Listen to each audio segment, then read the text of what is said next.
स्वागत है आपका पीटीवी लाइव पर। तो बिग बॉस के घर में कुनिका माता चली गई यार। कुनिका को पहले ही निकाल देते, इतना टाइम रखने की क्या जरूरत थी अगर लास्ट में निकालना ही था। कुनिका ना होती है तो सीजन बहुत अच्छा होता, किचन के मुद्दे ही नहीं होते, क्योंकि सारा सीजन तो किचन पर निकल गया है इनका। और अब ढूंढ रहे हैं विनर, तो घंटा विनर मिलेगा तुम्हें, कुछ नहीं। विनर की क्वालिटी किसी में ही नहीं है, क्योंकि सारे किचन के ही मुद्दे थे और कुछ भी नहीं था। ठीक है, तो चलिए बता देते हैं इस बार का टॉप जो रैंकिंग रही है, कौन है टॉप 5 फिनाले में एंट्री, कौन ले रहा है टिकट टू फिनाले, किसे मिलने वाला है। तो पूरे 8 लोग घर में, कुनिका राजमाता को बाहर निकाल कर 8 लोग घर में हैं। और 8 लोगों की रैंकिंग इस बार बहुत बहुत बहुत जरूरी है, क्योंकि क्योंकि फिनाले है करीब। और इस फिनाले में किसको मिलेगी टिकट टू फिनाले, तो चलिए बता देते हैं क्या कहती है रैंकिंग, क्या कहता है सोशल मीडिया, ट्विटर हैंडल, कौन छा रहा है, कौन बजा रहा है और कौन अपनी जो नैया है वो डुबा रहा है। तो चलिए बता देते हैं। तो पूरे घर में 8 लोग हैं। नंबर 8 की बात करते हैं तो नंबर 8 पे मालती चाहर लग रही है। हालांकि मालती चाहर के जो ओपिनियन होते हैं ना, वो मस्त होते हैं, सही होते हैं बिल्कुल। बाकी शुरू में उसको गेम समझ नहीं आया, एक प्यारी सी है, मतलब इतना ज़्यादा वो दूसरों की तरह चंट चालाक नहीं है। बाकी उसको गेम समझ नहीं आ रहा, इनोसेंट सी है, बस चुपचाप रहती है। अगर किसी को पेलना होता है ना, तो अपनी जो लैंग्वेज है ना, बातों बातों में ही उसको उसकी बजा के चली जाती है, उसको पता भी नहीं लगता है ना। सबसे ज़्यादा बजाती है फरहाना की, मुंह पे बोल देती जो होती है, उसको फरहाना को पता भी नहीं लगता है ना। तो मालती चार हमारे हिसाब से है नंबर 8 पे, और नंबर 7 पे है अशनूर कौर। अशनूर कौर को तो इन्होंने वैसे ही पॉकेट में ही रख रखा था। अशनूर कौर का गेम बिल्कुल भी नहीं था, पता नहीं इन्होंने रख क्यों रखा है। फेम के लिए रख रखा है, व्यूवर्स के लिए रख रखा है, या टीआरपी के लिए रख रखा है, ये मुझे नहीं मालूम। लेकिन मुझे अशनूर कौर का गेम बिल्कुल बिल्कुल बिल्कुल रद्दी लगा है।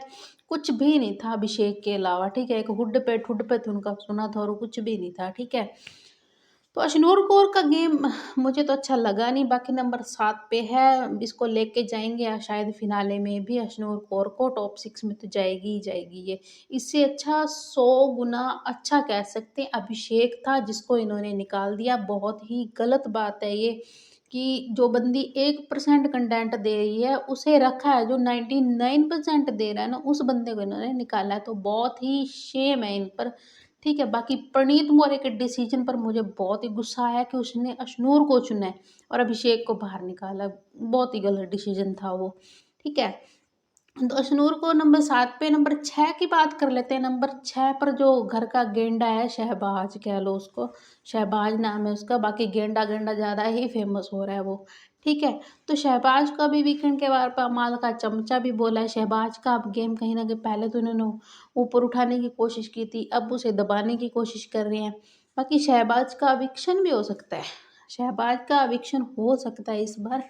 तो देखते हैं होता है या नहीं होता। बाकी शहबाज नंबर 6 पे है। नंबर 5 की बात कर लेते हैं। नंबर 5 पर अगर गेम के हिसाब से देखा जाए ना, तो गेम के हिसाब से फरहाना है, तानिया से पहले फरहाना है। क्योंकि फरहाना का गेम जो है वो मतलब इतना, मुद्दे जो थे वो मतलब ज़बरदस्ती के थे। लेकिन तानिया मित्तल का गेम है ना, तानिया मित्तल वेल प्लेड है। तानिया मित्तल ने जो गेम खेला है ना, उस बंदी को सारा गेम समझ में आया हुआ। उसको पता है कि मैं ये करूँगी तो कैसी दिखूँगी, मैं ये करूँगी तो कैसी दिखूँगी। उसने अपनी इमेज भी बरकरार रखी है, और अमाल के साथ जो उसका हुआ है उसको भी उसने साइड पे रखा हुआ है।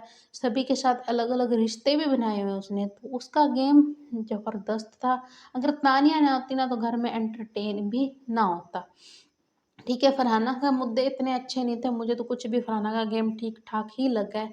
बाकी देखते हैं इसको टॉप 4 में तो लेके ही जाएंगे। ठीक है, तो तानिया मित्तल है नंबर 4 पे। नंबर 3 की बात कर लेते हैं। नंबर 3 पे है मोरे, प्रणीत मोरे।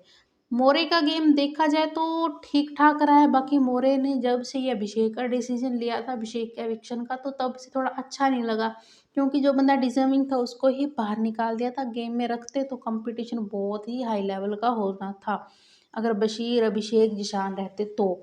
लेकिन इन्होंने निकाल दिया, तो गेम की तो बैंड बजाई ही है ना। तो नंबर 3 पे है प्रणीत मोरे, नंबर 2 पे है अमाल, नहीं, अमाल नहीं, नंबर 2 पे है गौरव, नंबर 1 पे है अमाल। यस, नंबर 1 पे अमाल टॉप अगर 3 की बात कर लेते हैं, टॉप 3 में हमारे जो आ रहे हैं वो है अमाल, गौरव, प्रणीत। इन तीनों को टॉप 3 में लेना चाहिए क्योंकि ये बंदे वेल प्लेड थे, बहुत अच्छा खेले हैं, ठीक है। अमाल का गेम देखा तो पहले दिन से अब तक अमाल का गेम बहुत ही अच्छा था गौरव के मुकाबले, क्योंकि गौरव जो एक स्ट्रॉन्ग प्लेयर था लेकिन उसने कहीं भी इतना गेम नहीं खेला, लड़ाइयाँ नहीं की, मुद्दे क्रिएट नहीं किए, ठीक है। उसको कुछ बोल के चला देता था और फिर भी वो इतना ज़्यादा रिस्पॉन्स नहीं देता था। उसकी वाइफ जो आई थी आकांक्षा, उसको ये चीज़ समझा रही थी कि जो तुम्हारे मुँह पे बोलते, तुम्हें कुछ बोलते, तुम उनके लिए भी पॉजिटिव रहते, तो ये चीज़ गलत है। वही लोग तुम्हारे जाके पीठ पीछे बातें करते हैं, तो उनके साथ लड़ो, मुद्दे क्रिएट करो, ठीक है। ये है रैंकिंग। 1 पे अमाल, 2 पे गौरव, 3 पे प्रणीत, 4 पे तानिया, 5 पे फरहाना, 6 पे शहबाज, 7 पे अशनूर, 8 पे मालती चार। तो कौन है आपका फेवरेट? किसे देखना चाहते हैं आप as a winner? Comment box में ज़रूर बताएं। मुझे तो विनर की क्वालिटी किसी में भी नहीं लग रही, क्योंकि सारे के सारे जो है वो कुछ भी मुझे तो रद्दी ही लग रही हैं। आप कमेंट